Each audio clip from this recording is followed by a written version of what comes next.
ne gouvernait jamais, et ça ulcérait les philosophes qui disaient « Mais qu'est-ce que c'est que ce régime dans lequel la populace, les pauvres dirigent, rendez-vous compte ?» C'est marrant de voir Platon. Enfin, quand on prend Platon, non pas comme un dieu, mais comme un philosophe en train de réfléchir, un oligarque qui voudrait avoir le pouvoir à la place de ceux qui ont le pouvoir, quand on le prend de façon un peu polémique, hein, parce que Platon avait contre lui Démocrite, un autre géant, une autre star, vraiment une star de la même réputation que Platon, c'était un grand bonhomme, matérialiste, complètement opposé, il se bagarrait sur tout, ces deux-là.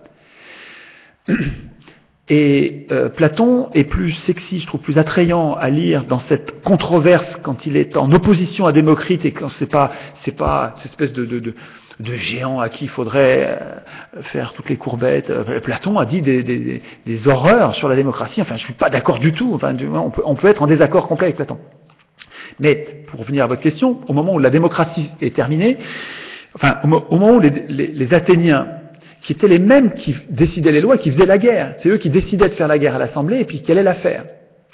Et quand ils vont faire la guerre et qu'ils la perdent, ou qu'ils se font, ils prennent une défaite cuisante, ça y est, ils ont perdu, ils se font envahir, et à l'époque, quand on se fait envahir, on devient esclave. C'était un régime, on reproche ça aux Athéniens, mais tout le monde, à Sparte, ils faisaient pareil, enfin, autour, ils faisaient pareil, c'était les mœurs de l'époque. Et donc, quand ils ont perdu, ils ont perdu aussi la force qu'ils avaient, parce qu'ils étaient armés, les Athéniens. C'est super important, ça, pour comprendre comment une démocratie, c'est super important, ça, j'ai pas pris le temps d'en parler, mais les Athéniens étaient armés. Et les Suisses sont armés. Je sais que les filles aiment pas ça, hein. Ma femme, évidemment, les femmes nous désarment, mais... Oui, voilà. Alors, je vous conseille de lire Robespierre, de lire le discours sur les gardes nationales qui est dans la liste des documents qu'il y a sur mon site, sur les documents de conférence, le discours sur les gardes nationales. C'est immense, c'est un super discours. On en a besoin de ce texte. C'est un texte qui dit, c'est fabuleux, c'est une époque où il réfléchissait, c'est une époque merveilleuse. Quand vous lire les discours de Robespierre, les discours de l'époque, c'est un bain de jouvence, c'est merveilleux. Ces gens-là cherchaient à se protéger durablement contre la tyrannie.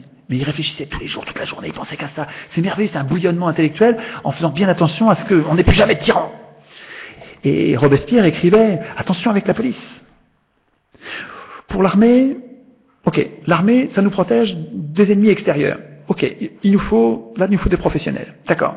Et puis on se débrouille pour qu'ils se retournent jamais contre nous. Mais la police qui s'occupe de l'ordre intérieur, on disait Robespierre, mais il y a un danger de tyrannie, là. Un vrai danger, alors qu'il faut pas, écoutez-moi, disait Robespierre à ses collègues constituants, écoutez-moi. Il faut pas que ces gens-là, la police, fassent corps.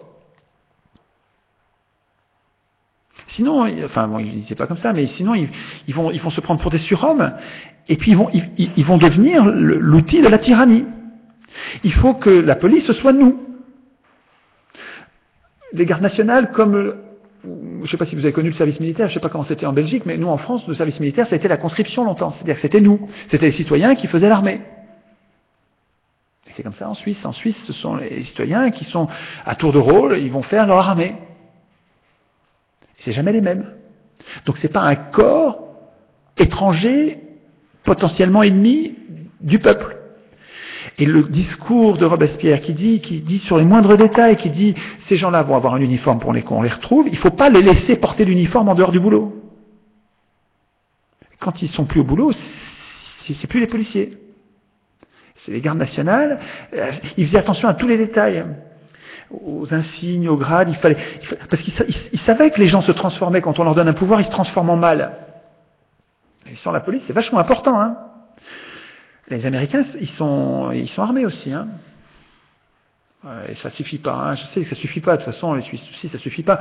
Ça suffit pas d'être armé, mais en tout cas, je pense qu'il n'y a pas de démocratie avec un peuple désarmé. Je dis pas qu'il faut être armé et tirer sur tout ce qui bouge, c'est pas ça que je dis. Je dis que si vous voulez résister à la tyrannie, de ce que je lis, il vaut mieux être armé. Alors je sais que je suis pas sûr, hein, on peut discuter, peut-être que je me trompe, mais j'ai l'impression que... Par rapport à différentes choses que vous abordez, la sensation que j'ai, c'est qu'on parle souvent avec une vision européenne, en se disant que rien n'existe ailleurs. Ah, c'est pas du tout mon cas, hein, c'est une malentendu. Quand vous parlez de l'armée ou de la police, il y a par exemple un pays comme le Costa Rica en Amérique latine, qui fonctionne avec des systèmes comme ça depuis des années, et qui est pourtant dans une zone entourée de guerre, de... Costa Rica, est-ce qu'il... Non, absolument. Attendez, Costa Rica, vous voulez... Ce n'est pas au Costa Rica, c'est pas d'armée. Il n'y a pas d'armée au Costa Rica, c'est ça, hein? Non. C'est- Il n'y a pas d'armée, puisqu'il y a quelques années, la police fonctionnait sur le système De la conscription? c'est-à-dire que c'était des gens civils qui devaient jouer le rôle de policier pendant un an, puis passer la main à d'autres.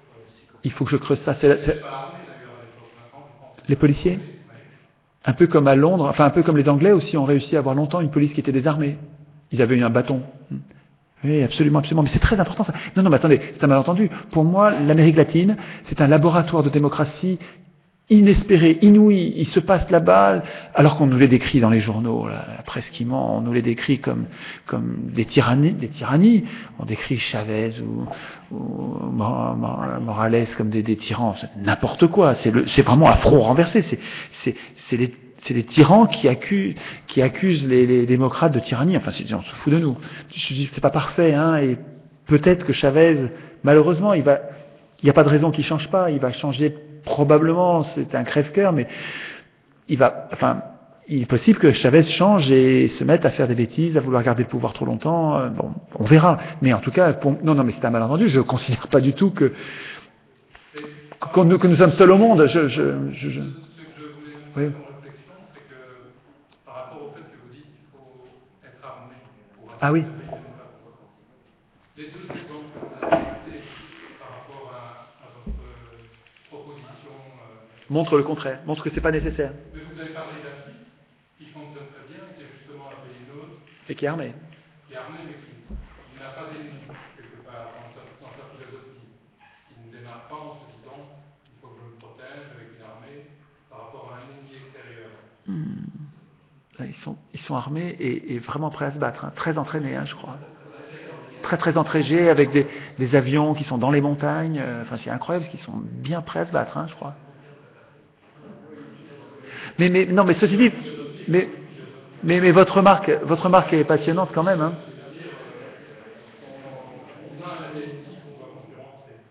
Mais votre remarque est passionnante quand même, hein, parce que je n'ai pas du tout de certitude là-dessus, hein, je réfléchis, comme en toute matière d'ailleurs, hein, mais c'est très intéressant, effectivement, d'essayer de trouver ce qui, au Costa Rica, leur permet, en étant désarmés, de ne pas être dominés. Alors, est-ce qu'ils sont dominés ou pas? Est-ce qu'ils ont un protecteur dont on ne parle pas là et qu'on a oublié d'évoquer? Ils ont essayé par tous les moyens, comme dans d'autres pays, c'était d'une part par la corruption, par l'armée, par les multinationales. La corruption. United Fruit a été là-bas une époque et a essayé de s'imposer comme partout ailleurs. Et maintenant, les États-Unis sont très agacés parce que justement, ils se détachent encore plus d'une éventuelle dépendance aux États-Unis en se tournant vers d'autres marchés comme la Chine.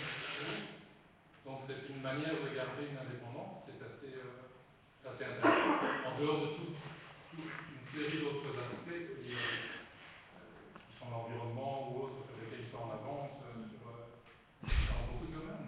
C'est très séduisant et en même temps, vous savez, je vois tellement, pour Costa Rica, je vois combien de pays africains qui se font dévorer, que j'ai du mal à croire que, enfin, vous voyez, je vois ces multinationales, elles ont pas une once d'humanité, quoi. Je veux dire, s'il y a un gâteau à goinfrer, ils vont se goinfrer. Qu'est-ce qu'il y a? Alors, comment ça se fait? Qu'est-ce qu'il y a au Costa Rica qui leur permet de résister? Vraiment, vous avez raison, il faut fouiller là. Bien sûr, bien sûr.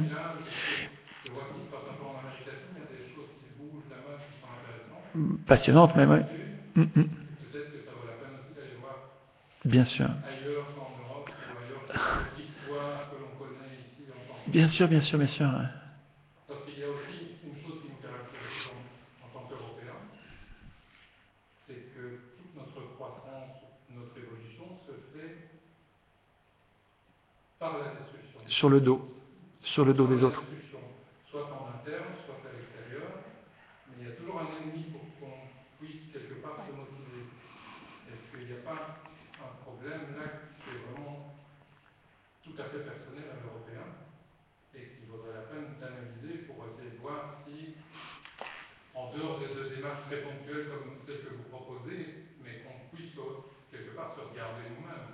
que c'est possible que ça vienne de nos 3 religions monothéistes qui viennent du même Ancien Testament et qui prétend être la vérité révélée et tous les autres sont des infidèles? Parce que c'est ça le point commun des 3 religions.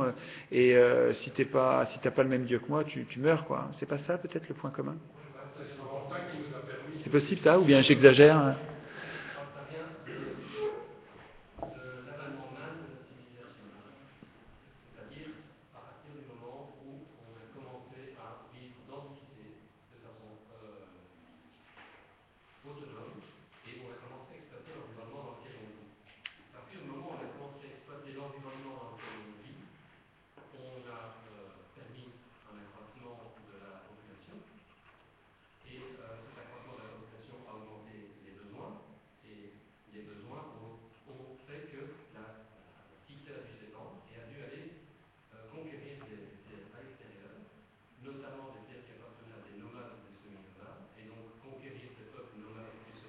C'est la guerre.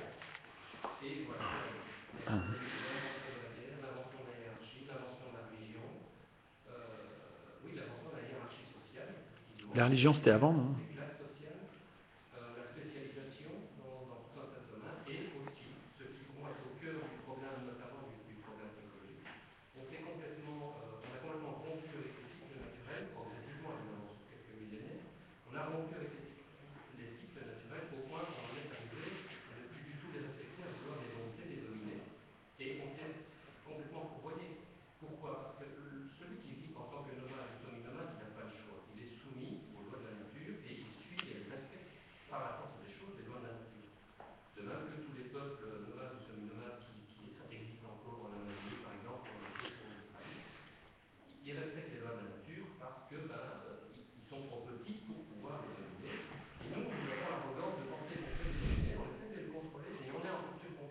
Ben oui, mais alors, c'est quoi le modèle? C'est de redevenir nomade?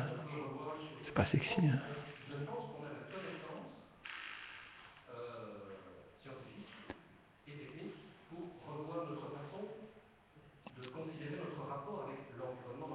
Mais en restant sédentaire ou en redevenant nomade?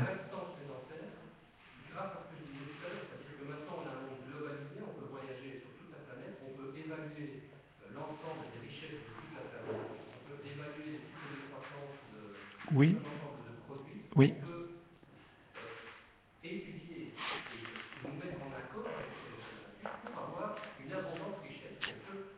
C'est vrai que les ordinateurs donnent des perspectives d'économie administrée plus rieuses qu'autrefois.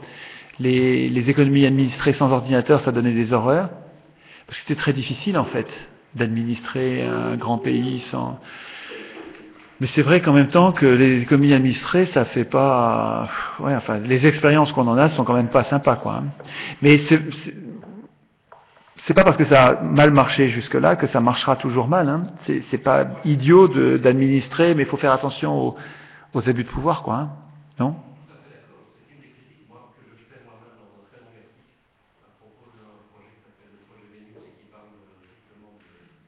Il faut que je travaille le projet Vénus. Ouais, je sais pas du tout ce qu'il y a dedans. Vous pourrez m'envoyer ça, votre critique? Ça reste.